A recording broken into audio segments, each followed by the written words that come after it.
On the morning of May 25, 1979, Chicago was alive with the usual energy of a bustling American city heading into the Memorial Day weekend. It was the start of summer for many families, a time when people packed their bags to leave behind the routines of everyday life, if only for a short while.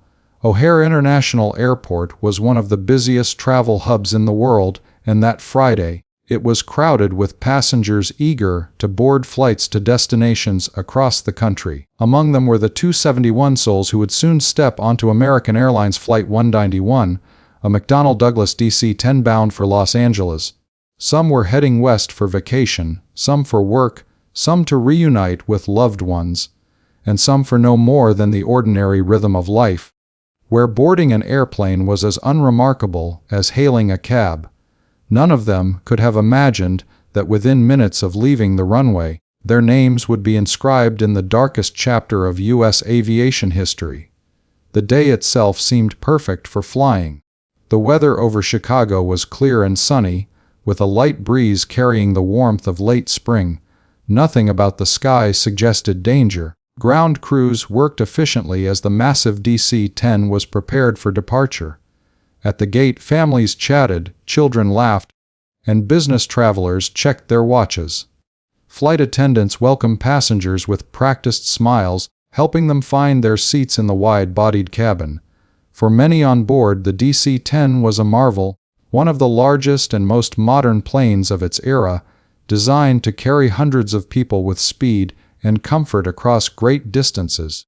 The atmosphere inside was ordinary, the hum of conversations blending with the clatter of luggage bins, the shuffle of passengers settling in, and the final instructions from the crew before takeoff.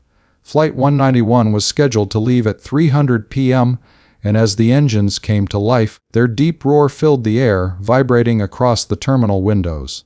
Outside, onlookers could see the silver fuselage glinting under the afternoon sun, its bold American Airlines livery gleaming with confidence.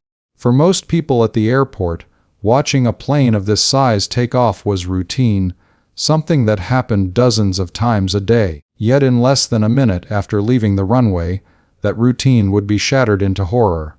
At 3:02 p.m., the DC-10 thundered down the runway, accelerating with immense power. Pilots Captain Walter Lux, First Officer James Dillard, and Flight Engineer Alfred Udovich guided the aircraft with steady precision. Lux was a seasoned pilot with over 22,000 hours of flying experience, trusted by his peers and respected by his colleagues. The crew, calm and professional, had no warning of the disaster about to unfold. The takeoff roll was smooth, the speed building, and the heavy jet lifting gracefully into the sky. Passengers leaned back in their seats, some smiling with the thrill of takeoff, others already reaching for magazines, preparing for a routine cross-country flight. But just as the aircraft reached an altitude of 300 feet, disaster struck with catastrophic suddenness. Without warning, the left engine, mounted beneath the wing, tore free from the aircraft with explosive force. In one horrifying instant, the massive engine separated from its pylon, flipping up and over the wing before slamming into the runway below. The impact sent fragments of metal and debris flying in every direction, scattering across the tarmac as shocked ground crews stared in disbelief. Losing an engine was already a grave emergency, but what happened to Flight 191 was even worse. When the engine ripped away, it tore vital hydraulic lines and electrical cables, disabling crucial systems on the left side of the plane. The aircraft, though still airborne, was fatally wounded. Inside the cabin, passengers must have felt the lurch, the violent shudder, as the jet began to tilt unnaturally. Some may have seen the engine's departure through the windows, realizing instantly that something had gone terribly wrong. Others, unaware of the details, would have only felt the unsettling bank of the aircraft, the tilt of gravity pulling them sideways. Panic spread in the silence between heartbeats. Though no one had time to scream, no one had time to process the unfolding nightmare. In the cockpit, the crew struggled desperately to maintain control. The instruments before them gave confusing readings, as the severed cables disrupted their displays. They could not have known that the left wing's leading edge slats had retracted, depriving the aircraft of the lift it needed to stay airborne. Witnesses on the ground described the sight as chilling. The DC-10 climbed briefly, then began to roll left, its wing dipping lower and lower as though the great machine was fighting against an invisible hand.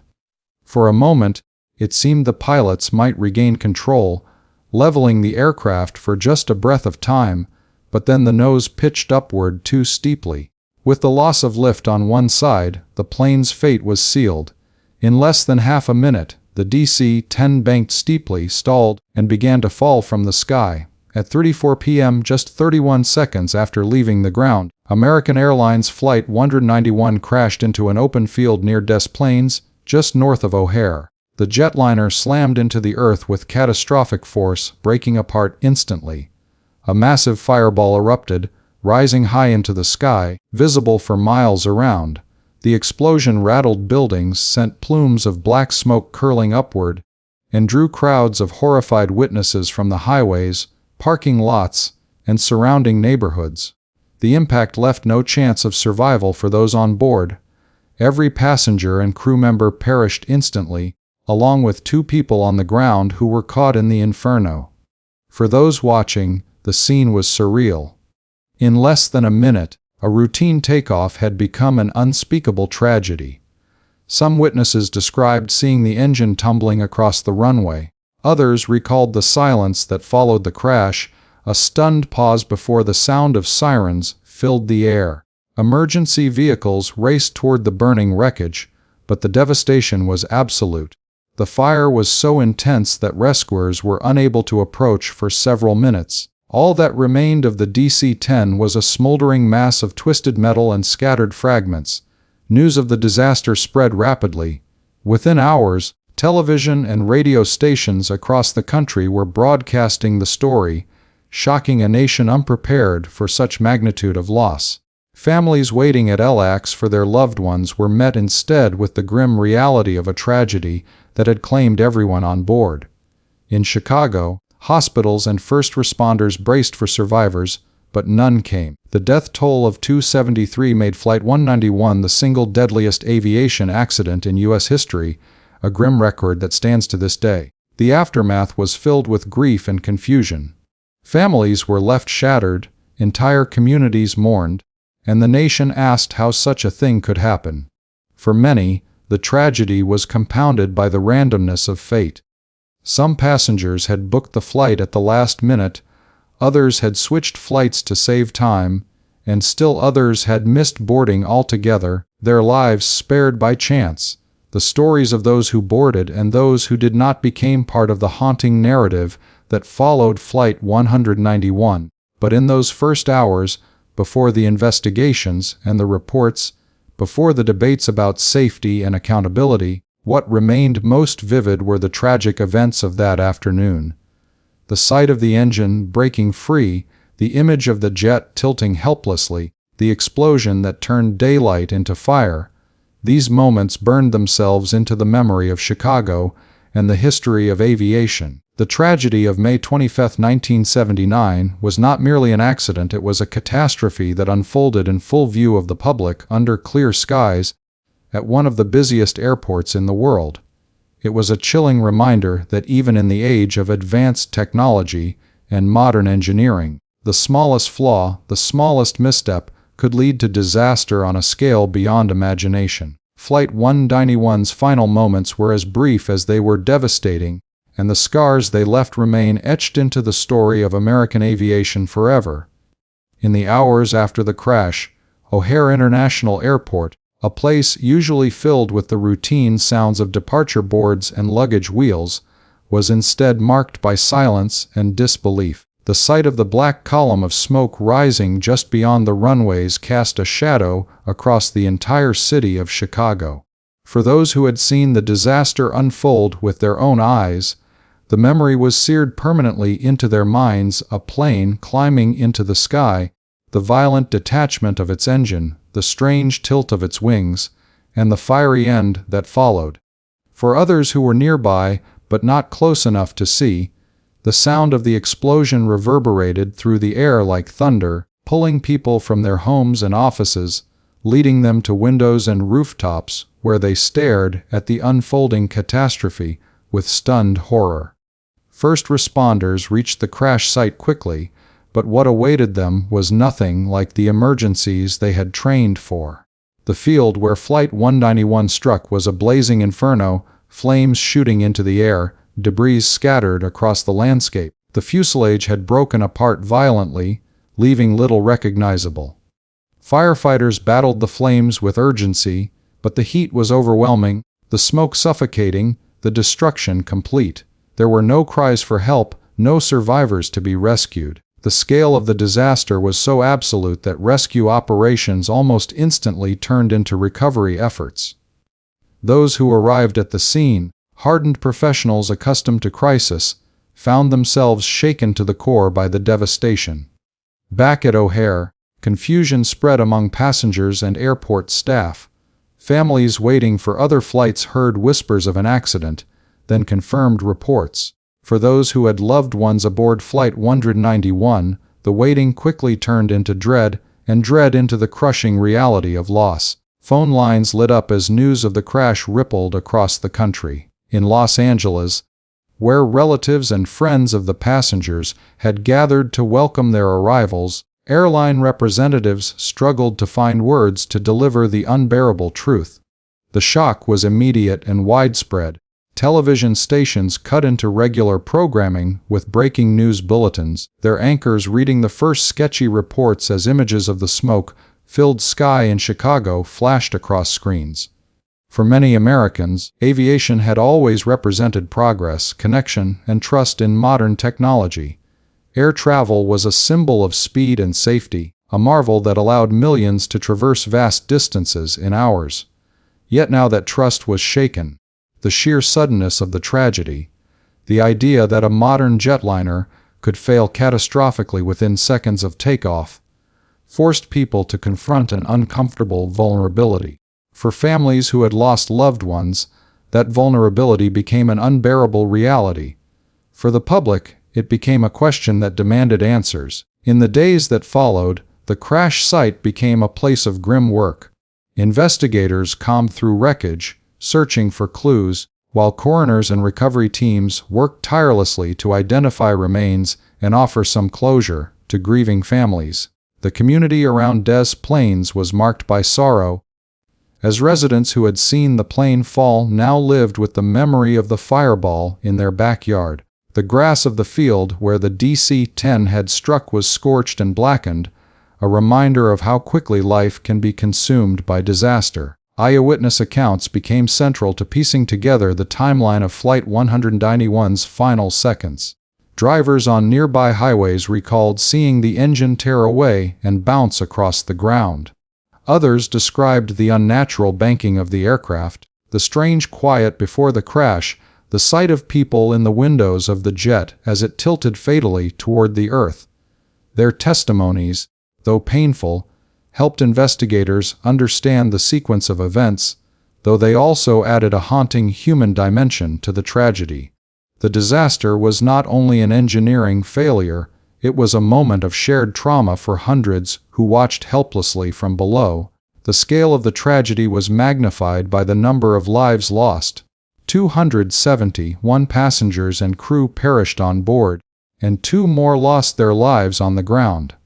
Among them were families traveling for the holiday weekend, children with dreams yet unformed, business travelers chasing opportunity, couples, friends, and strangers brought together in the shared fate of Flight 191.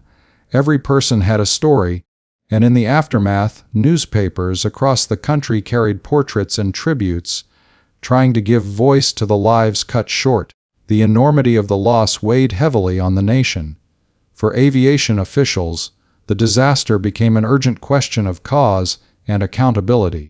How could an engine separate from a modern jet at takeoff, and why had the aircraft become uncontrollable so quickly afterward? Investigators from the National Transportation Safety Board arrived almost immediately, combing through wreckage with precision. Their task was monumental: to sort twisted metal and scattered fragments into evidence to reconstruct the story of what had happened in the air. While their work would take months, even years, in those first hours the priority was clear: to prevent another such tragedy from ever repeating. The tragic events of May 25 were not contained to Chicago. They rippled outward, affecting airports, airlines, manufacturers, and regulators across the country. The DC-10, once heralded as a marvel of engineering, was suddenly under suspicion. Flights were grounded, inspections ordered, and questions raised about whether design flaws or maintenance practices had played a role in the disaster. For passengers across America, the sight of a DC-10 at their gate became a source of unease, its very shape reminding them of the images broadcast from Chicago. The shadow of Flight 191 lingered wherever the aircraft flew. For the families, however, the tragedy was more personal, more intimate. Memorial services were held, tears shed, and names read aloud. In churches, funeral homes, and living rooms across the country, the victims were remembered by those who had known them not as passengers on a doomed flight, but as parents, children, siblings, friends. For every statistic counted in the death toll, there was a life once lived, a seat at a table left empty, a story left unfinished. The weight of their absence could not be measured in numbers alone. As weeks turned into months, the smoke cleared and the field at Des Plaines was restored to quiet, but the memory of that day did not fade. For Chicago, May 25, 1979, became a scar in the city's history, an afternoon when the sky turned into fire and grief fell like ash across the community. For the aviation industry, it became a turning point, a moment when safety was not just an expectation but a demand. For the nation, it was a reminder of both the promise and the peril of technology, a sobering lesson written in fire and steel. The tragic events of that day are remembered not only for their horror but for their clarity. They unfolded in plain view, under a clear sky, witnessed by hundreds, recorded in countless testimonies. There was no mystery to the suffering, no hidden corner where the disaster took place. It was immediate, it was public, and it was devastating. Flight 191's short climb into the air and its sudden fall back to Earth remain etched into the collective memory of aviation, a symbol of how quickly routine can collapse into catastrophe. What makes the events of May 25 so unforgettable is not only their scale but their intimacy. The passengers who boarded had no warning, no sense of the doom that awaited them. The witnesses who watched had no power to intervene. The families who waited had no chance to say goodbye. It was a tragedy complete in its suddenness, total in its devastation. The field where the plane struck became sacred ground, not because of what it contained, but because of what it represented: the fragility of human life in the face of mechanical failure, and the responsibility borne by those entrusted with the machines that carry us through the sky. In the end, the events of that Friday afternoon became more than a headline, more than a statistic. They became a story of loss and remembrance, of failure and accountability, of grief and resilience. The tragic events of May 25, 1979 in Chicago are told and retold not because they can be undone, but because they remind us of what is at stake every time a plane leaves the ground. They remind us of the lives entrusted to wings of metal, the trust placed in the hands of engineers, pilots, and regulators. They remind us of the thin line between routine and disaster, between flight and fall. That line was crossed for Flight 191, and in its crossing, the world was reminded of both the cost of neglect and the value of vigilance. The story of that day continues to echo because it is not only about what was lost, but about what was learned and what must never be forgotten. The story of American Airlines Flight 191 cannot be fully understood without examining the aircraft that carried it into the skies on that tragic day, the McDonnell Douglas DC-10. When it first rolled out into the aviation world in the early 1970s, the DC-10 was hailed as a symbol of progress, a wide-bodied jetliner designed to compete with giants like Boeing 747 and Lockheed's L-1011. It was born in an era when airlines were racing to offer more seats, more comfort, and more power to a growing middle class hungry for travel. The DC-10 was meant to bridge the gap between size and efficiency, a machine capable of flying long routes with fewer passengers than the jumbo 747, yet still large enough to meet the booming demand. With its 3 engines, 2 mounted under the wings and a third built into the base of its vertical stabilizer, the DC-10 carried a distinctive silhouette. It was sleek, powerful, and modern, boasting innovations that McDonnell Douglas promised would redefine the airline industry. Inside, the wide-body cabin offered a new experience for travelers, spacious seating arrangements, more room for aisles, and the ability to carry more passengers than older jets without sacrificing comfort. For airlines, it was an appealing balance of size and economics. For passengers, it symbolized the next chapter in air travel, where flying was not only faster but more convenient and luxurious. When it entered service in 1971, the DC-10 was met with enthusiasm. Airlines around the world placed orders, eager to showcase the newest technological marvel to their passengers. American Airlines was among the first carriers to add the DC-10 to its fleet, confident in the promise that the aircraft would serve as a reliable workhorse for long routes like Chicago to Los Angeles. The plane's design incorporated advanced systems, including hydraulics and redundancy features meant to ensure safety even in the event of certain failures. To the public eye, the DC-10 was modernity itself, large enough to impress, advanced enough to inspire trust.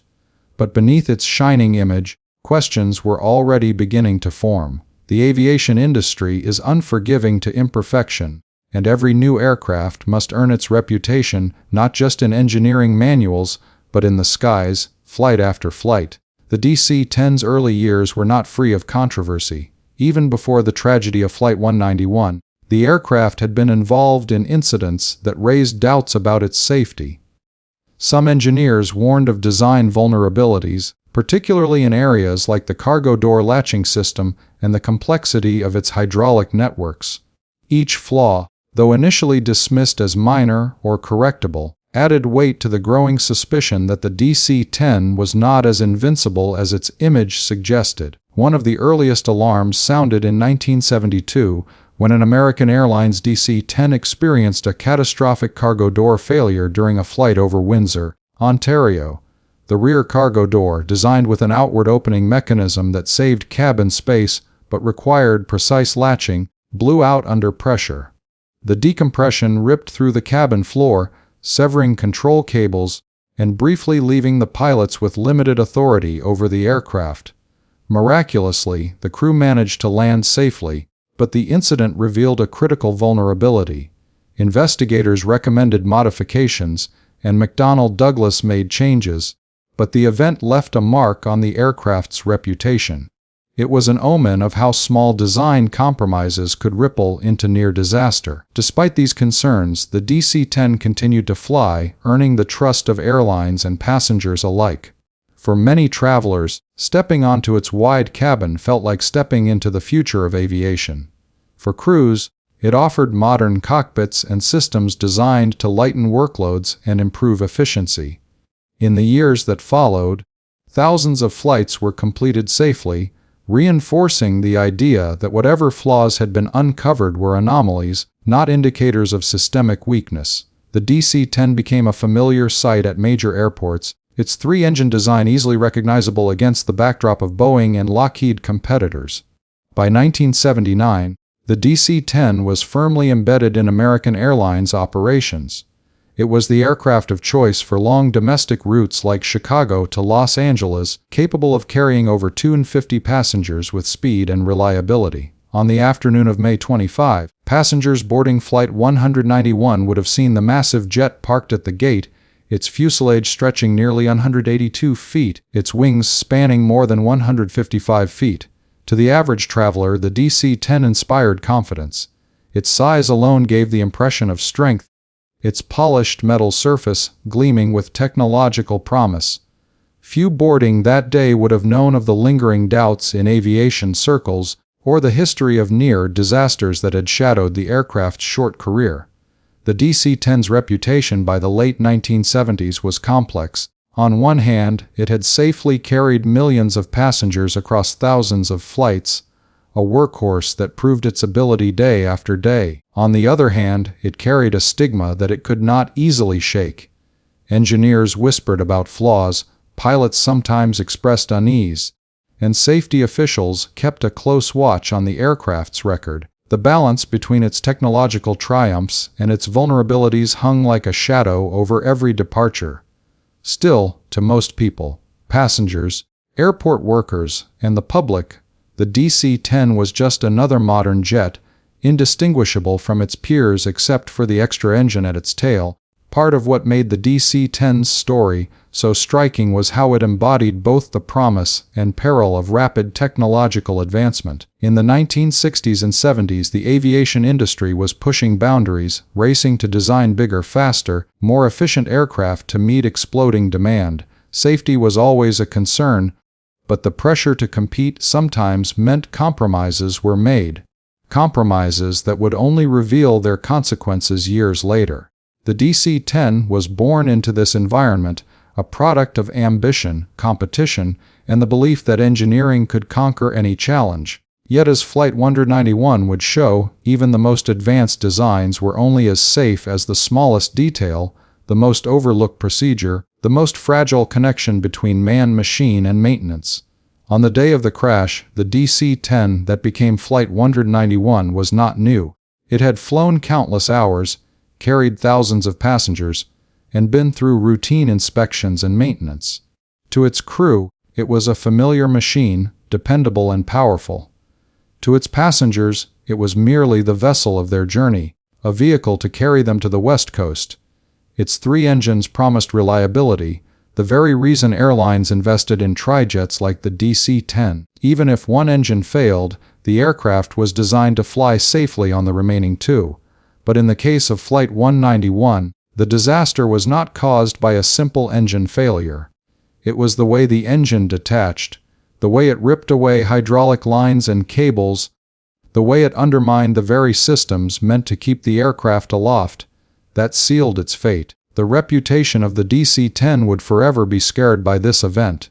Almost instantly after the crash, the aircraft became the subject of public suspicion and fear. Passengers canceled flights, airlines faced difficult questions, and regulators moved quickly to ground the DC-10 fleet until answers could be found. The image of the wide-bodied jetliner, once a symbol of progress, became associated with fiery wreckage and unanswered questions. McDonnell Douglas, the company that built it, found itself defending not only a machine but its very credibility as a manufacturer. Yet even in the shadow of Flight 191, the DC-10 story did not end.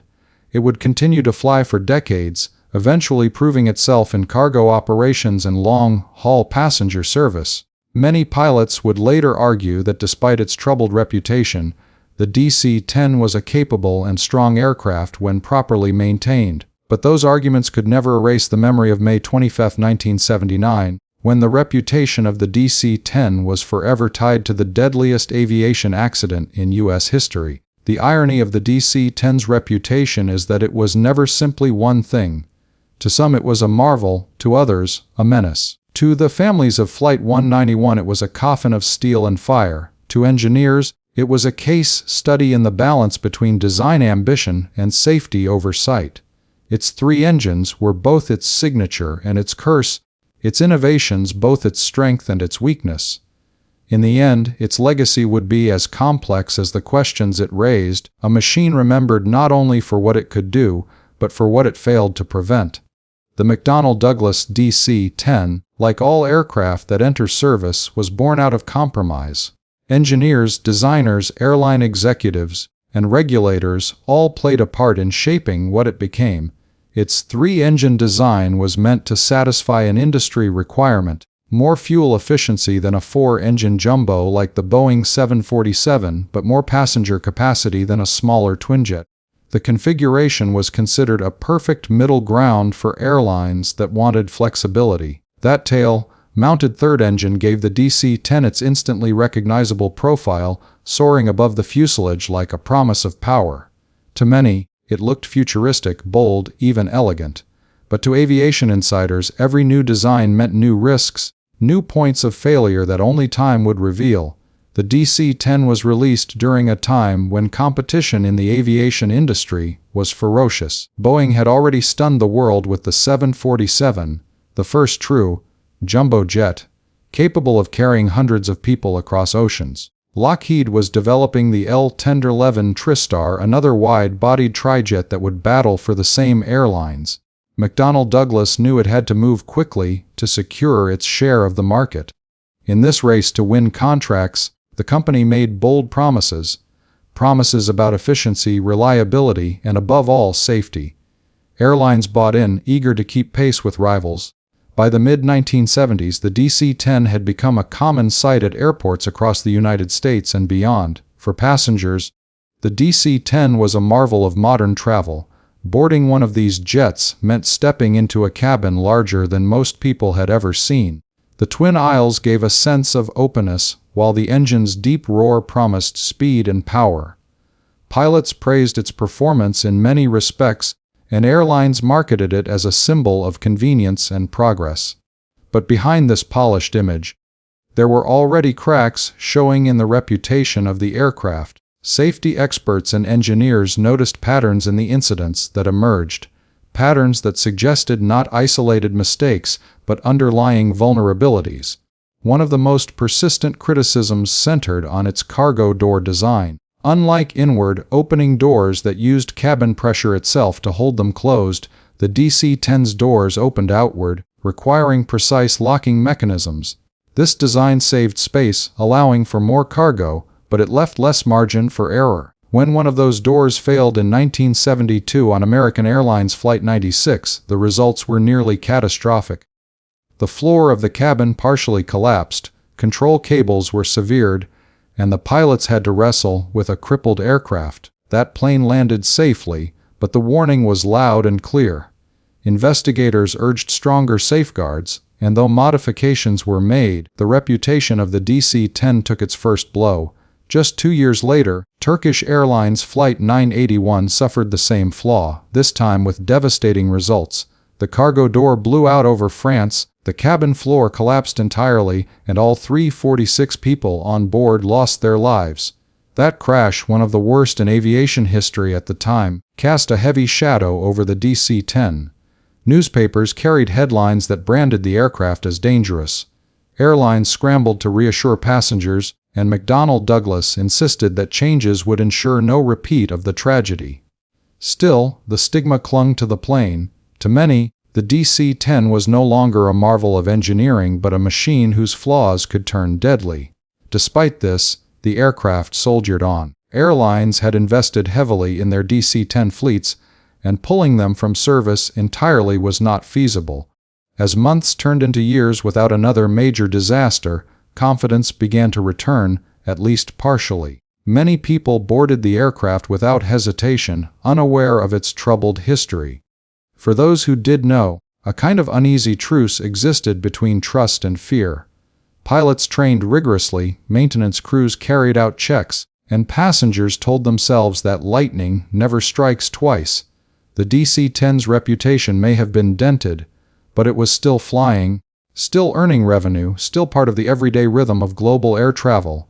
By the late 1970s, the DC-10 had accumulated millions of flight hours. Statistically, it was performing within safety expectations. Yet the reputation of an aircraft is not built solely on statistics. It is built on stories, on the incidents that linger in memory. For McDonnell Douglas, every safe landing meant little compared to the haunting recollection of catastrophic failures. And then came May 25, 1979, when American Airlines Flight 191 lifted off from Chicago with 271 souls aboard. In the seconds after its takeoff, the left engine tore away, and the world watched as the DC-10's reputation collapsed in the same instant as the aircraft itself. The visuals of that day, the engine tumbling across the runway, the plane banking unnaturally, the explosion, were broadcast across television screens worldwide. Unlike incidents that occurred mid-flight over oceans, this disaster unfolded in full view of the public at one of the busiest airports in America. The association between the DC-10 and catastrophe became immediate and permanent. It was no longer about engineering reports or technical debates. It was about an image seared into the public consciousness.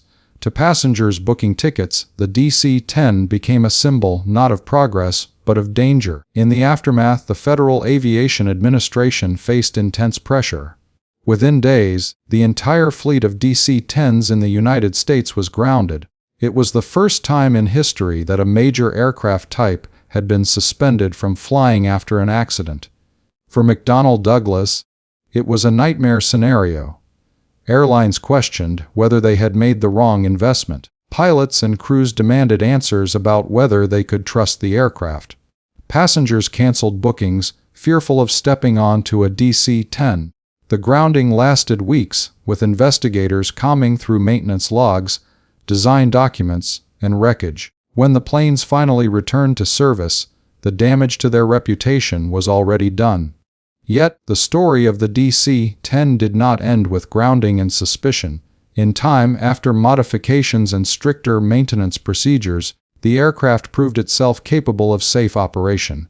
It continued to serve for decades, particularly in cargo roles, where it became a backbone for freight carriers around the world.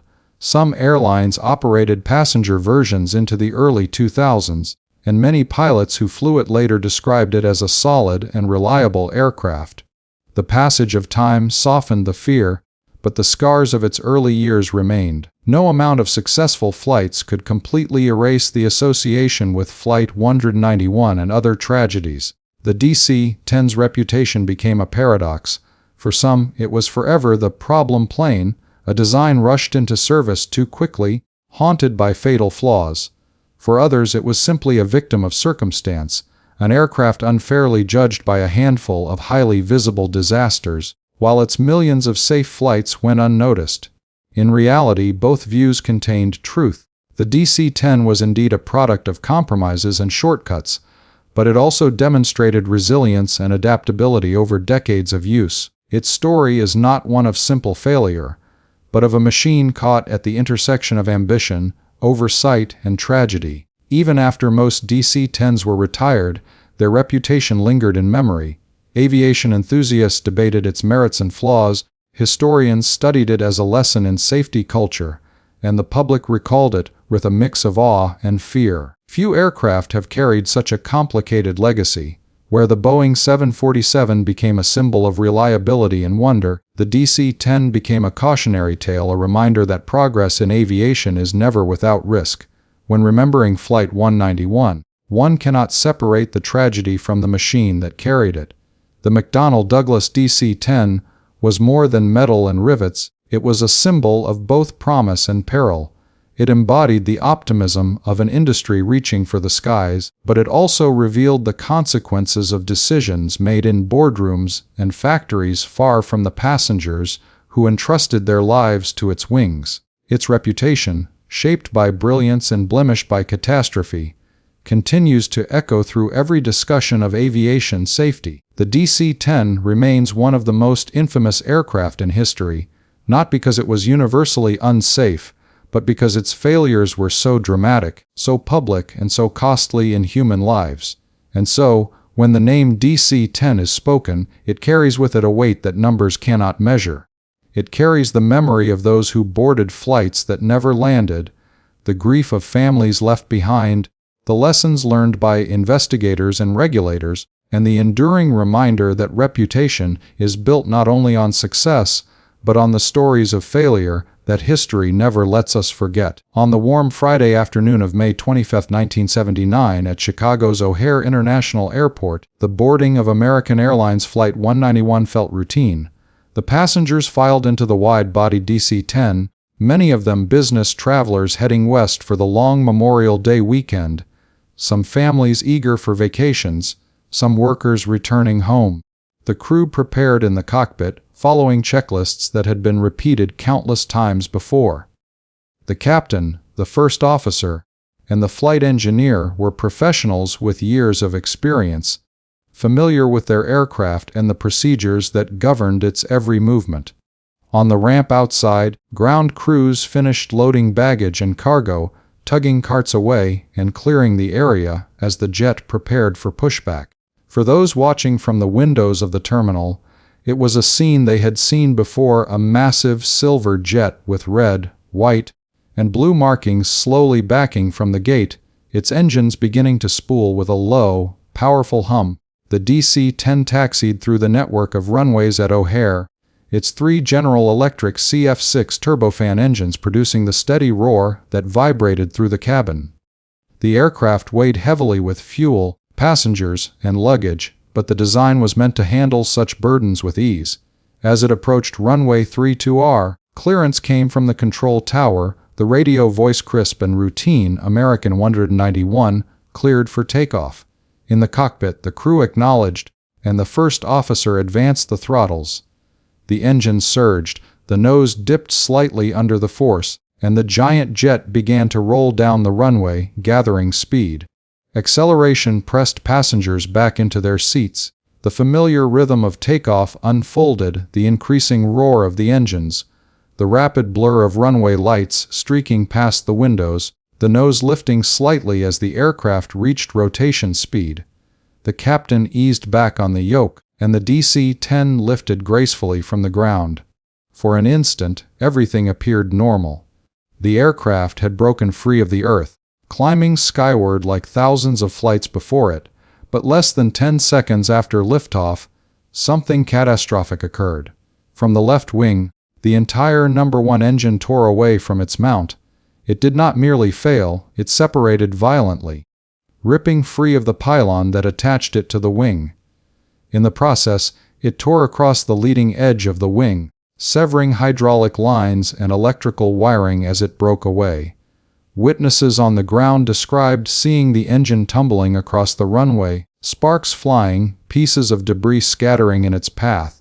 Some said it looked like an explosion, though it was not fire that had begun the disaster, but a mechanical failure of shocking magnitude. In the cockpit, the pilots felt the shudder and loss of thrust, their instruments suddenly unreliable, systems malfunctioning in ways no simulator could have prepared them for. The loss of 1 engine alone was something crews trained for. Twinjets, trijets, and 4-engine jets were all designed with redundancy, the ability to fly safely even if 1 power plant failed. But the way this engine departed the aircraft created a crisis unlike anything standard checklists could solve. Hydraulic fluid gushed from the severed lines, bleeding away the pressure that allowed the slats on the left wing to remain extended. These slats, crucial for lift at low speeds, retracted without command, while the slats on the right wing remained extended. This asymmetry created an aerodynamic imbalance so severe that it doomed the aircraft almost instantly. The left wing, robbed of lift, began to drop. The right wing, still producing full lift, rose upward. At the same time, the separation had destroyed electrical connections that powered cockpit indicators. The pilots, peering at their flight deck, could not immediately see that the left wing's slats had retracted. Their gauges gave no warning, and the standard assumption was that they were simply experiencing an engine failure.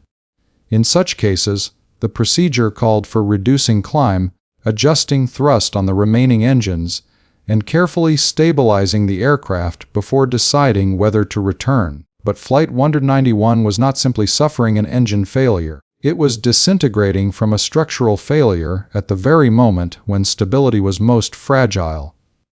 To those watching from the ground, the sequence was both horrifying and surreal. The aircraft climbed to about 300 feet, its nose high, wings straining unevenly. Then, as the imbalance deepened, the DC-10 began to roll to the left. At first it was gradual, but in seconds it accelerated, the left wing dropping lower and lower. Witnesses said the aircraft seemed to pause unnaturally in the sky, like a bird suddenly losing control. Cars on nearby roads pulled to the side as drivers gaped at the enormous jet banking far beyond what looked survivable. Inside the cabin, passengers would have felt the lurch, the sudden sideways tilt, drinks spilling, seatbelts straining, shouts rising in confusion. The cockpit crew fought desperately to correct the roll, applying opposite aileron, but with the hydraulic line severed, control authority was vanishing. The DC-10 was no longer responding as designed. At approximately 31 seconds after liftoff, the left wing dipped past the point of no return. The aircraft rolled past 90 degrees, almost inverted, nose pointing downward. Gravity seized control, pulling the jet in a deadly arc toward the ground. There was no time for radio calls, no chance for a mayday, no final exchange between cockpit and tower. The massive aircraft slammed into an open field just beyond the airport boundary, striking with such force that it exploded in a fireball visible for miles. Fuel ignited instantly, sending plumes of black smoke towering into the sky. Pieces of wreckage scattered across the field, and the impact crater consumed what moments before had been a functioning jetliner. The violence of the crash left no hope for survival. All 271 people aboard perished instantly, along with 2 individuals on the ground in a nearby trailer park struck by burning debris. The sheer scale of destruction stunned first responders who rushed to the scene. Firefighters battled towering flames, while police cordoned off roads clogged with onlookers. Journalists scrambled to report what had just unfolded at America's busiest airport. Within hours, images of the disaster spread across television networks and newspapers, imprinting the nation with the horror of the country's deadliest aviation accident. What made the sequence so devastating was not merely the loss of an engine, but the chain reaction it unleashed. The engine separation had been triggered not by a design flaw alone, but by maintenance practices that weakened the pylon structure attaching it to the wing. American Airlines mechanics, in an attempt to save time during routine servicing, had used a forklift to remove the heavy engine and pylon as a single unit instead of separately as the manufacturer recommended. This shortcut placed enormous stress on the mounting points, creating microscopic cracks that eventually grew into catastrophic fractures. On that May afternoon, under the strain of takeoff, those cracks gave way and the engine tore free. But for the passengers and crew, those technical details were unknown and irrelevant in their final moments. What they experienced was a betrayal of the expectation that modern airliners were safe, that flights were routine. To the public, the idea that an entire engine could fall off an aircraft was almost unthinkable. Air travel was supposed to be the pinnacle of reliability, yet here was a scene that seemed to belong more to nightmare than reality. A brand new DC-10, seconds into flight, suddenly reduced to flaming wreckage in full view of thousands. The aftermath of that sequence of events reverberated far beyond the field where the aircraft fell. Regulators were forced to confront not just the mechanical failure, but the culture that had allowed unsafe maintenance practices to take root. Airlines faced the wrath of a shaken public, demanding to know how such a thing could happen in broad daylight at one of the world's busiest airports. McDonnell Douglas faced scrutiny about the design of the engine mounts, the hydraulic redundancy, and the lack of adequate warning systems in the cockpit. Flight 191 was more than a tragedy. It was an indictment of an entire system of aviation safety, exposing flaws in engineering, oversight, and operation that had converged with deadly precision. In reconstructing the sequence, investigators traced every second, the moment of rotation, the point of engine separation, the loss of hydraulics, the asymmetrical slat retraction, the uncommanded roll, the crash at 31 seconds. Each element was studied not only as a failure, but as a lesson, a piece of knowledge to prevent recurrence. The sequence of takeoff failure became one of the most closely analyzed events in aviation history, taught to pilots, engineers, and safety inspectors as a case study in how small cracks in procedure and structure can culminate in catastrophic collapse. The loss of Flight 191 was not a gradual descent into crisis, but a violent rupture of expectation and reality. In less than a minute, a routine takeoff transformed into the deadliest aviation disaster in American history. And in those 31 seconds, the fragility of flight was laid bare, showing the world how a chain of unseen weaknesses could unravel the lives of hundreds in the blink of an eye. The seconds after liftoff on Flight 191 have been described countless times in investigations, documentaries, and eyewitness accounts, yet even with the precision of analysis, there remains a haunting quality to what unfolded. To those inside the aircraft, Time must have seemed both painfully slow and terrifyingly fast. The sensation of climbing, the sudden jolt as the engine detached, the unsteady roll that tilted drinks and belongings, and then the feeling of weightlessness as the plane lost its battle against physics. Each moment an incomprehensible chain that no training manual could prepare the human mind to endure. For the crew, veterans of countless flights, the realization that the engine was gone would have struck like lightning. Their instruments gave them partial truths, but not the whole picture. They were flying blind to the most crucial fact: their left wing had been robbed of lift, not merely thrust. The cockpit voice recorder captured none of the drama that one might expect from Hollywood portrayals of air disasters. There were no drawn-out exchanges, no final goodbyes. The sequence unfolded so quickly that within half a minute, the plane was already beyond recovery.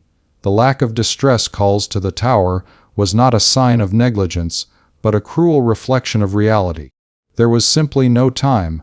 The men in the cockpit were not afforded the luxury of decision-making. They were pilots caught in the grip of a machine that no longer obeyed the laws they had trained to command.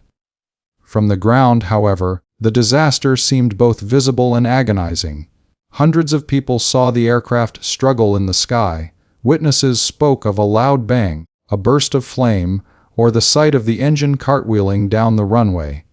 Others described the unnatural angle of climb, the wing lifting sharply, the aircraft twisting like a wounded bird. One motorist driving near the airport recalled pulling to the shoulder in disbelief as the giant jet banked sideways above him.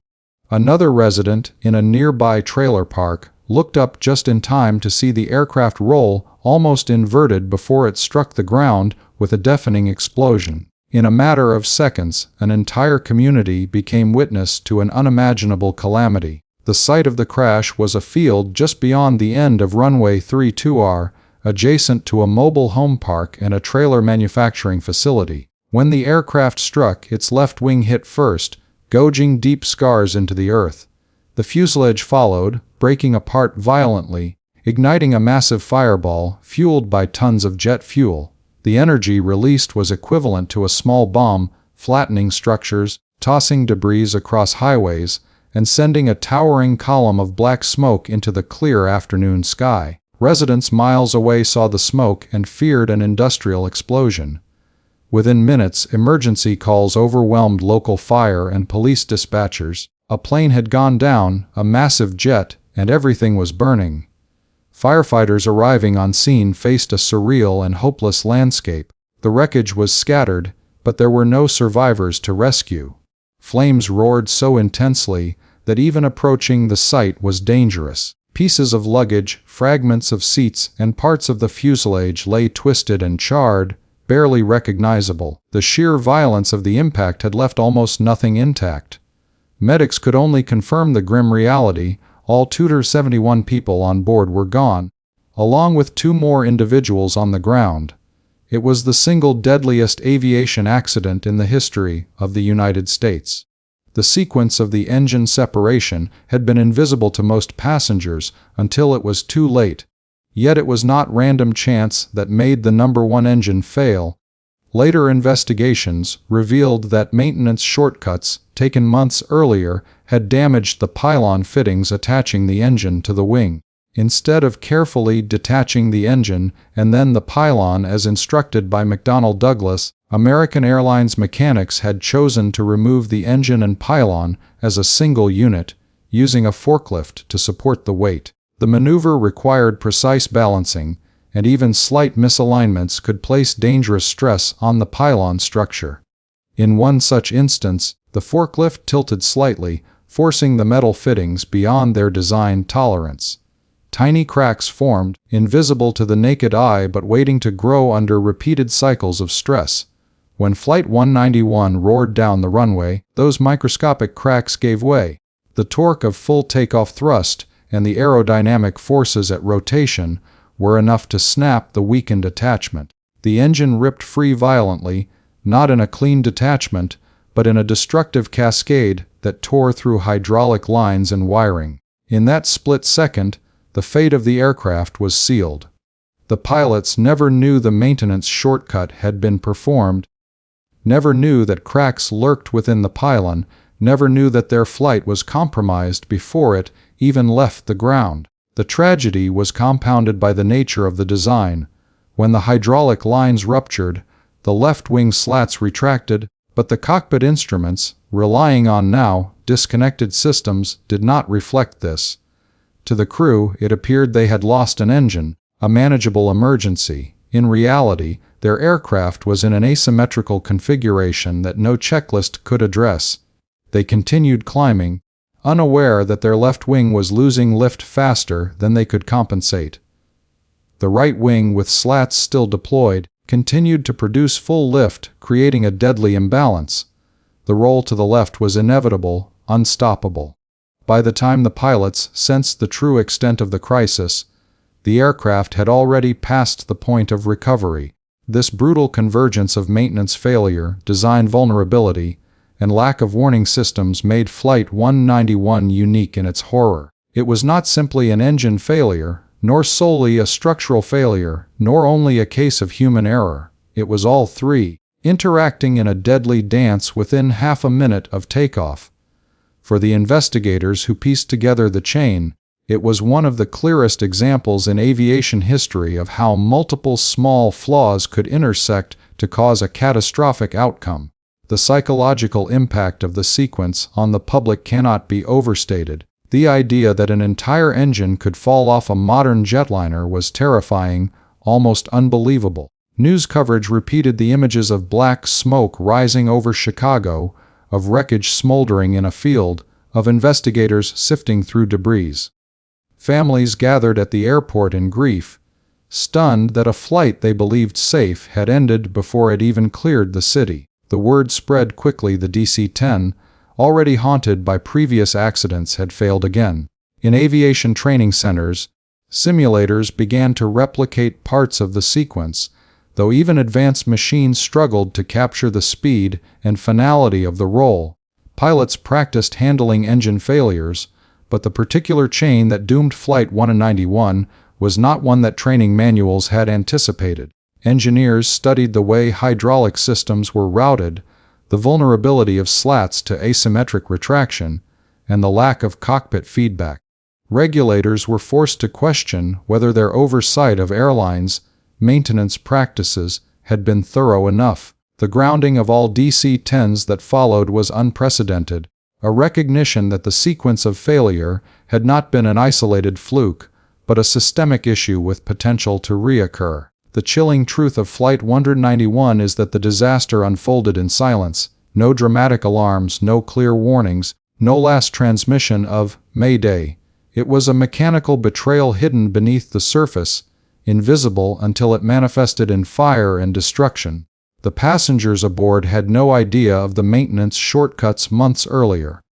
They had no chance to comprehend the asymmetry in their wings. They had no warning that their fate would be sealed within seconds of liftoff. To them, the climb must have felt ordinary until the violent roll began, and then terror beyond words. In studying the sequence of takeoff failure, safety experts have often reflected on how aviation learns from tragedy. The loss of Flight 191 forced changes in maintenance procedures, stricter adherence to manufacturer instructions, redesigns to increase redundancy, and new requirements for cockpit warning systems. The lessons were written in blood, carved from the lives lost in those 31 seconds. But they reshaped the industry, ensuring that such a chain of events could never happen again. And yet, even with all the technical lessons, the human memory of Flight 191 remains vivid. The engine cartwheeling down the runway, the aircraft banking fatally, the explosion that consumed it, all etched into the minds of those who saw it and those who studied it. The sequence was not only a mechanical failure, but a collective trauma, a moment when trust in aviation faltered, when the supposed safety of flight was shattered before the eyes of the world. That day at O'Hare, the sequence of events was less than a minute long, but it carried the weight of decades of oversight, design compromises, and maintenance culture. In its brevity, it revealed the fragility of systems once thought robust, and in its violence, It left an indelible scar on aviation history. The loss of Flight 191 was not just an accident but a warning, a stark reminder that in aviation, no detail is too small, no shortcut too harmless, no oversight too insignificant. Because in the skies, every decision, every bolt, every procedure can become the difference between life and death. When American Airlines Flight 191 struck the ground just beyond the perimeter of O'Hare Airport, the impact was instantaneous and overwhelming. The DC-10, rolling almost inverted and nose pitched downward, slammed into the open field with a force so great that it disintegrated in a flash of fire and smoke. The left wing dug deep into the soil, the fuselage snapped apart, and the fuel tanks ruptured in a violent explosion. A fireball rose into the afternoon sky, visible for miles, while a thick column of black smoke began to drift over the Chicago suburbs. To those who saw it, the sight was unforgettable, an image that would haunt the city for decades. Inside the aircraft there was no time for thought, no chance for escape. The violence of the crash left no possibility of survival. Passengers and crew perished instantly, lives cut short within half a minute of leaving the runway. For the families waiting in the terminal, joy turned to horror as news spread that the plane had gone down before clearing the city.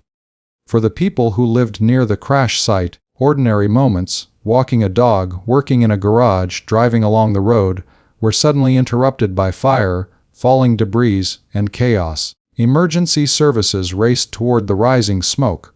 Fire engines from the airport rolled with sirens blaring, joined by city units from nearby neighborhoods. Police blocked off intersections as crowds gathered, staring at the distant flames. The first responders who reached the field were confronted with devastation on a scale few had ever seen. The wreckage was scattered across hundreds of yards, burning fiercely, the heat so intense it kept rescuers at bay. Aircraft parts jutted from the ground like torn metal skeletons. Sections of wings and fuselage were reduced to charred fragments, and what remained of the cockpit was crushed beyond recognition. The grim reality soon became clear. There were no survivors to treat, no voices calling for help from the wreckage. Medics who had trained for triage realized their task was not to rescue but to recover. Firefighters concentrated on containing the inferno, dozing flames that threatened to spread into nearby trailers and businesses. The crash had struck perilously close to a mobile home park, and 2 residents on the ground were killed by burning wreckage, their lives claimed by a disaster they never saw coming. Others narrowly escaped as flames licked at their homes. The aftermath unfolded with chilling efficiency. Police set up cordons, keeping bystanders and reporters at a distance while investigators began to arrive.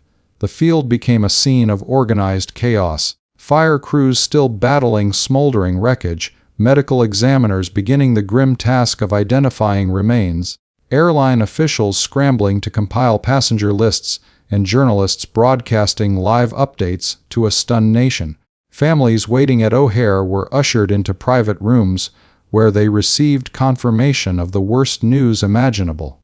Across the country, televisions carried the images of black smoke and charred debris, announcing that the United States had just suffered its deadliest aviation disaster. The human response to the crash was immediate and visceral. Volunteers from local churches and community centers arrived to provide comfort to families. Counselors were dispatched to O'Hare to sit with those in grief.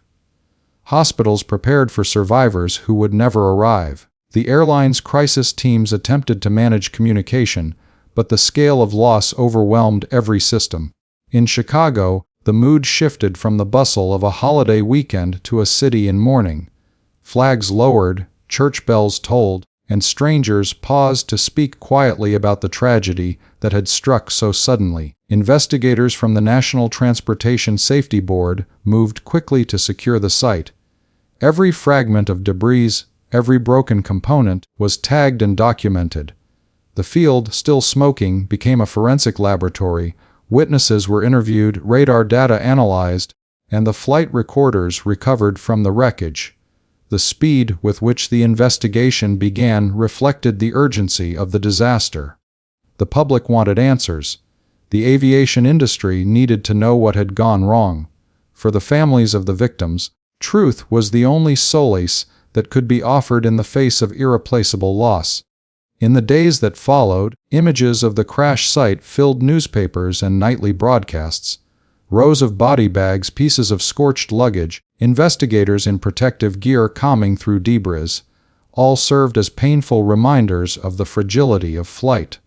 The sheer number of dead, 273 in total, made it the most catastrophic aviation accident on American soil. The shockwave extended far beyond Chicago. People across the United States questioned whether flying was truly safe, whether modern jets could be trusted. The fact that the disaster happened so soon after takeoff, in broad daylight, at one of the busiest airports in the country, amplified its impact. The immediate response also included the grounding of the DC-10 fleet. Regulators could not ignore the scale of the disaster, nor the fear that it might happen again. Airlines canceled flights, passengers were stranded, and schedules collapsed as one of the most widely used jets in the world was pulled from service. The decision was a direct consequence of the crash's violence and the unanswered questions it raised. Only when investigators began piecing together the cause would the grounding be lifted, but the damage to confidence was already done. For Chicago, the crash left scars both physical and emotional. The field where the jet came down was blackened and charred for months. Families of the victims erected makeshift memorials nearby, leaving flowers, photographs, and prayers. For the city's firefighters and police, the memory of that day became a permanent chapter in their service, a reminder of tragedy that training could never fully prepare them for. For the nation, the images of Flight 191 burning in a suburban field became emblematic of aviation disaster, a visual echo of how fragile human engineering can be when even one part fails. The impact, aftermath, and immediate response of Flight 191 cannot be separated. They form a single chain of human experience, the violent end of a journey, the desperate rush to fight fire and salvage meaning, and the solemn reckoning with loss. It was a disaster that stopped a nation, reshaped an industry, and forever marked the skies over Chicago with the memory of lives lost in the span of seconds. When the smoke from the crash of American Airlines Flight 191 finally cleared, the attention of the world turned to one central question. Why had a modern jetliner, departing from one of the busiest airports in the United States, fallen from the sky less than a minute after takeoff? The disaster had claimed 273 lives, leaving no survivors, and the only way to bring closure, reassurance, and future safety was to uncover the truth. The National Transportation Safety Board took charge, deploying its team of investigators to Chicago within hours. What they found at the crash site was devastation beyond imagination: twisted fuselage, charred metal, and fragments of lives scattered across an open field. Yet to trained eyes, every fragment carried a clue, every detail a possible answer waiting to be pieced together.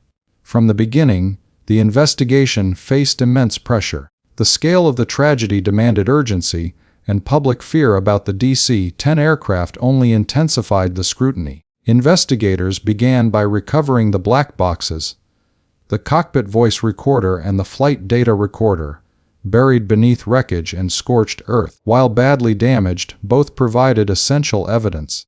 The voice recorder captured the calm professionalism of the crew as the aircraft accelerated down the runway, followed by the chilling sound of alarms and then sudden silence. The flight data recorder revealed the sequence of mechanical events, charting the aircraft's speed, altitude, and engine performance until the moment of impact. Together, they gave investigators a foundation from which to reconstruct the final moments of the flight. As the wreckage was sorted and cataloged, a disturbing pattern emerged. The left engine, mounted beneath the wing, had separated entirely from the aircraft seconds before takeoff. The pylon, the structure attaching the engine to the wing, had fractured, tearing away critical hydraulic and electrical lines. This discovery shifted the investigation dramatically. Instead of looking for pilot error or in-flight fire, attention focused on the aircraft's design, its maintenance practices, and the stresses imposed on its engine mounts. The sight of an engine torn free was not just shocking, it was unprecedented in a jet of this size. Eyewitnesses corroborated the findings. Several people near the airport reported seeing the left engine tumble across the runway, bouncing and sliding as the aircraft struggled upward. Photographs taken by bystanders, later published in newspapers, showed the jet climbing with its left engine missing, already banking dangerously. These visual records gave the NTSB further evidence of the timeline. The engine detached just after liftoff, and from that moment the crew was fighting an impossible battle. The key question became, why had the engine detached? Investigators traced the failure to a sequence of maintenance procedures. American Airlines, like other carriers, had been performing modifications to the DC-10's engines to comply with manufacturer instructions. The recommended method was to remove the engine and its pylon separately, a careful and time-consuming process. However, to save hours of labor and reduce aircraft downtime, American's maintenance crews had developed a shortcut, removing the engine and pylon together using a forklift. This method, though efficient, carried serious risks. Misalignment during the maneuver could place undue stress on the pylon's mounting bracket. Over time, repeated use of this shortcut weakened critical components, causing cracks that went unnoticed until catastrophic failure occurred on Flight 191. The NTSB concluded that this very practice had doomed the aircraft. During its most recent maintenance cycle, the left engine and pylon were removed and reinstalled improperly. Hairline cracks had formed in the pylon's attachment points, invisible without specialized inspection. When Flight 191 accelerated for takeoff, the stresses proved too great, and the pylon snapped, sending the engine crashing to the runway and severing crucial systems on the wing.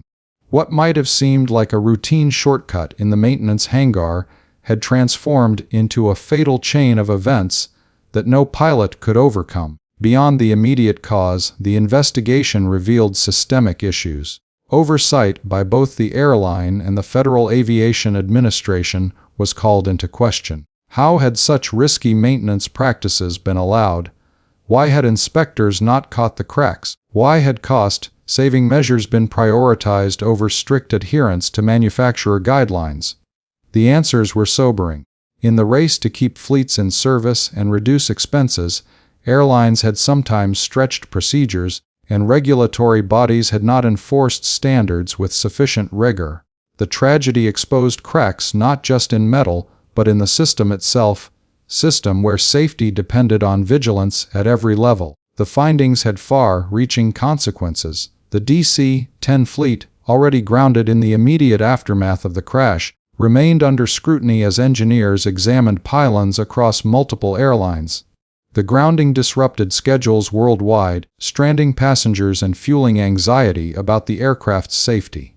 Ultimately, modifications were ordered to strengthen pylon attachments and inspections were tightened industry-wide.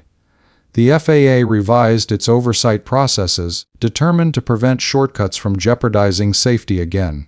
Airlines, too, were forced to reckon with the dangers of placing efficiency above precision, realizing that even small deviations from protocol could have catastrophic results. For the public, the revelations were both shocking and sobering.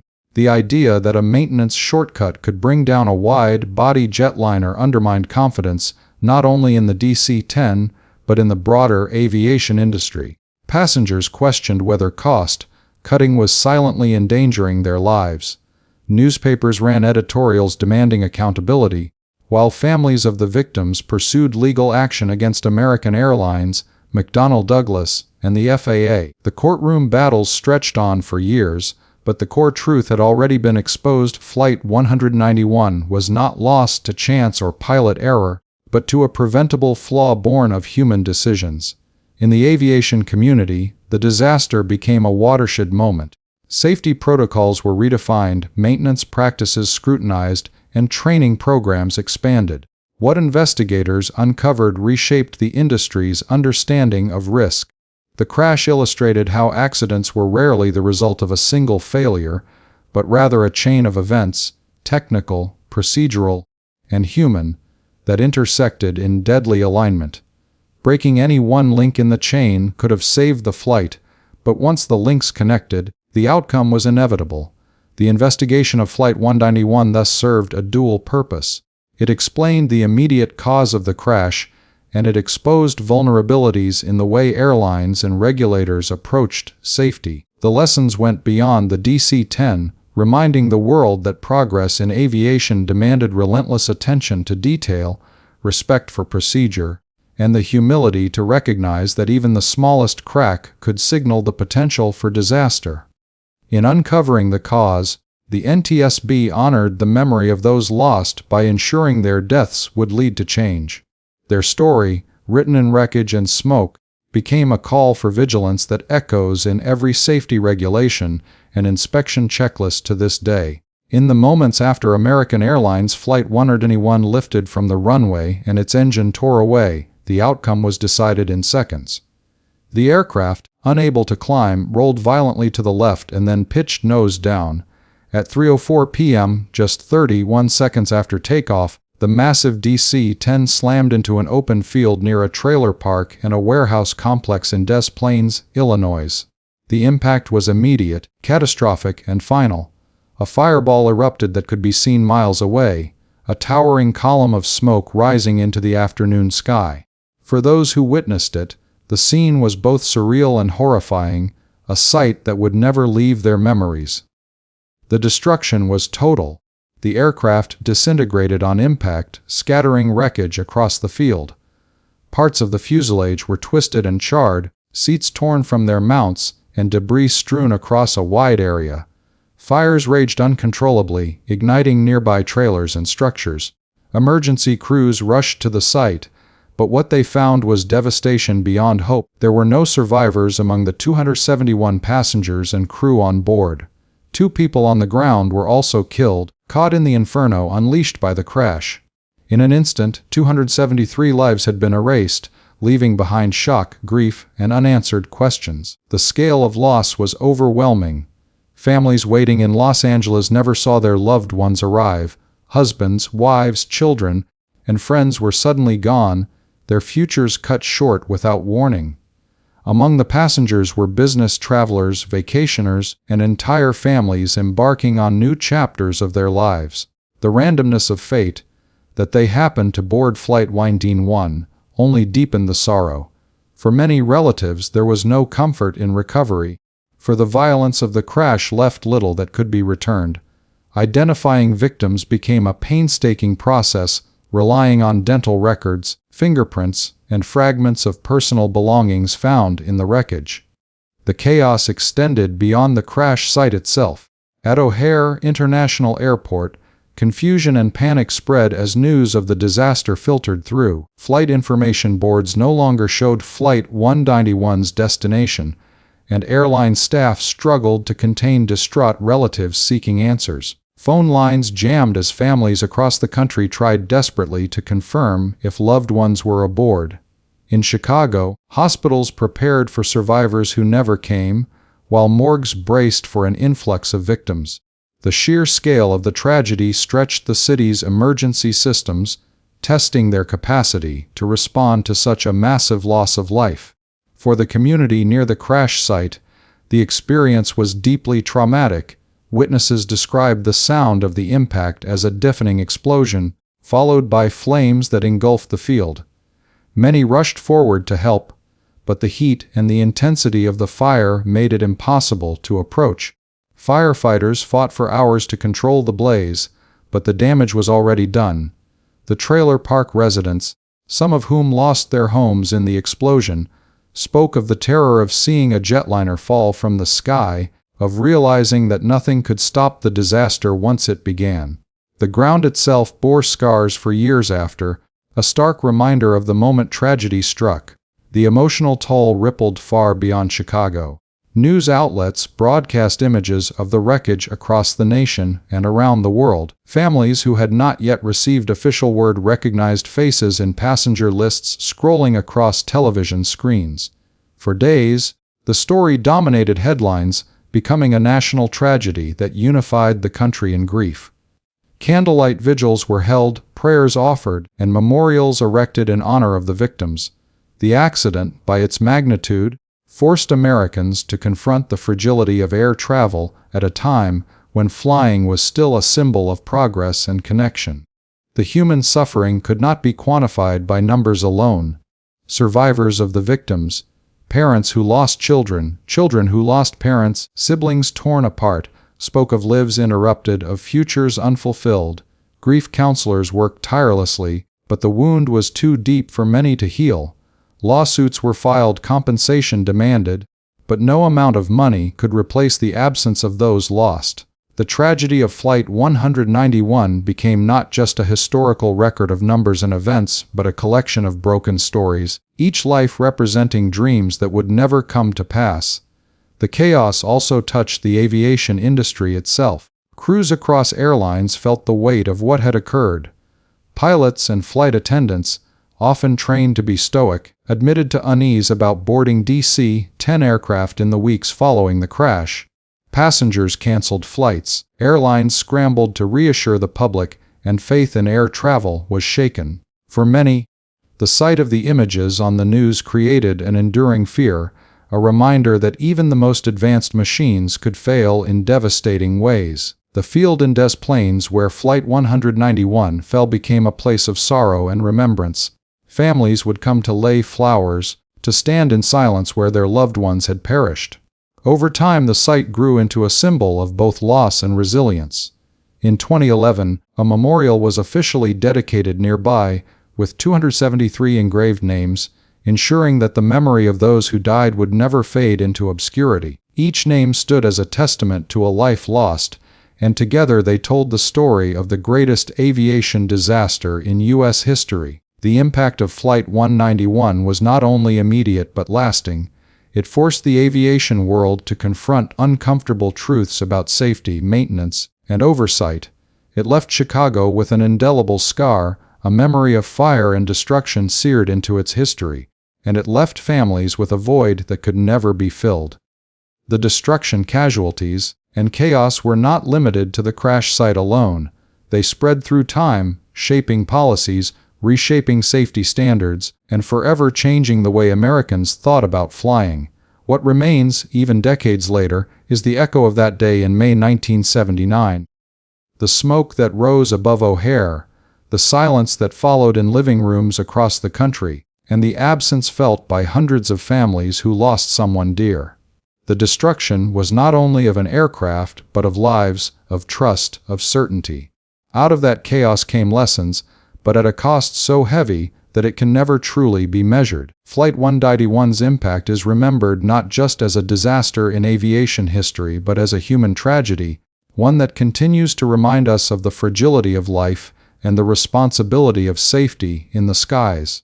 The legacy of American Airlines Flight 191 is written not only in the tragedy of the lives lost, but also in the sweeping changes that followed, changes that would redefine the way aviation approached safety. When the DC-10 fell from the sky on that afternoon in 1979, the shock reverberated far beyond Chicago. It was the deadliest aviation accident on American soil, a disaster so immense that it forced the industry to look inward, to confront its vulnerabilities, and to reimagine its priorities. The memory of the crash became inseparable from the reforms that emerged in its aftermath, reforms that continue to protect passengers every time an aircraft takes to the skies. The first and most immediate legacy was regulatory change. The National Transportation Safety Board's investigation revealed uncomfortable truths about maintenance practices, oversight, and manufacturer guidance. Airlines had been taking shortcuts, not out of malice, but out of a culture that sometimes valued efficiency over precision.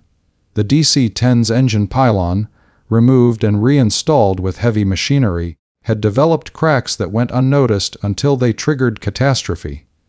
From this revelation came new standards, more rigorous inspections, stricter adherence to manufacturer procedures, and the realization that no amount of saved time was worth compromising safety. The Federal Aviation Administration introduced tighter regulations on maintenance protocols and inspection schedules, ensuring that the errors which led to Flight 191 would not be repeated.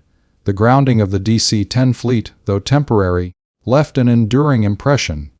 It was one of the first times that an entire class of aircraft was removed from service pending investigation. This action demonstrated that when safety was in question, no measure was too extreme.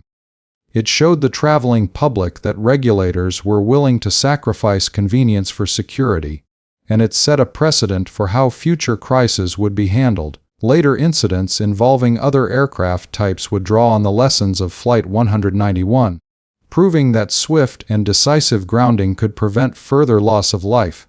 Beyond regulations, the disaster reshaped the culture of aviation. The industry learned that safety was not merely the absence of accidents, but the active pursuit of vigilance. Pilots, engineers, mechanics, and regulators came to view their roles through a new lens, understanding that even the smallest oversight could create a chain reaction leading to catastrophe. Airlines began investing more in training, not just for flight crews but for maintenance teams whose hands-on work formed the backbone of aviation reliability. The message was clear: procedures existed for a reason, and deviation could no longer be tolerated. The legacy also extended into technology. Aircraft design began to incorporate greater redundancy, ensuring that the loss of one system would not cripple an entire aircraft. Engineers studied the vulnerabilities exposed by Flight 191, particularly the way hydraulic and electrical systems were severed by the engine detachment. Future aircraft designs introduced safeguards to prevent such a total collapse of control. Redundant pathways, stronger pylon attachments, and more resilient system layouts became standard. The tragedy, in its brutal clarity, had revealed where weaknesses lay, and the industry responded with innovation. For passengers, the legacy was both visible and invisible. Visible in the heightened security and safety protocols, invisible in the countless inspections, modifications, and procedures that quietly ensured their protection. Every time a passenger boarded a flight in the decades after 1979, they benefited from the lessons written in the wreckage of Flight 191.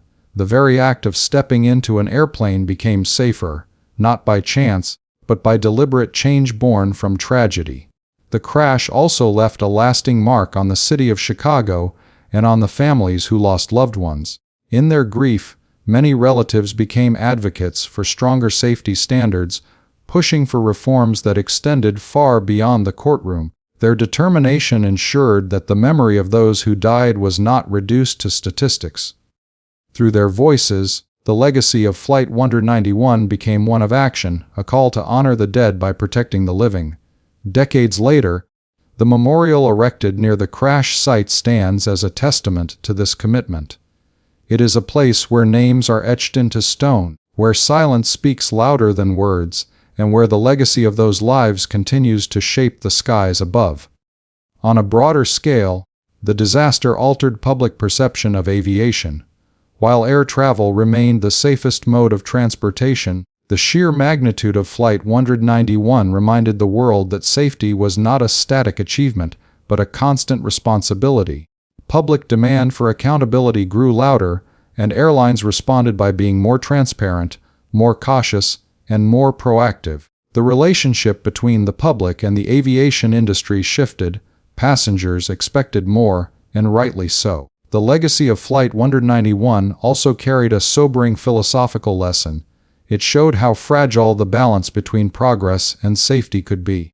The DC-10 was a marvel of its time, a wide-body aircraft that represented the future of air travel. Yet in its promise lay its peril, because human choices, maintenance shortcuts, overlooked inspections, undermined its potential. The crash forced aviation to reckon with the truth that technology alone could not guarantee safety. It required discipline, oversight, and an unwavering commitment to doing things the right way, even when it was slower or more expensive. Over 40 years later, the echoes of Flight 191 still resonate. Aviation disasters that followed, whether in the United States or abroad, were investigated with sharper eyes because of the lessons learned in Chicago. Regulators responded faster, manufacturers redesigned quicker, and airlines adjusted procedures more carefully. The disaster became part of the foundation of modern aviation safety, an unspoken teacher reminding the industry of the cost of complacency. Perhaps the greatest legacy lies in the simple fact that millions of passengers fly every day with far less risk because of what was learned in 1979. Though the loss was immense, the changes that followed have prevented countless future tragedies. Flight 191 became a turning point, its memory shaping a culture where safety is not negotiable but sacred. The disaster could not be undone, but its legacy continues to protect lives, making every safe landing a quiet tribute to those who were lost,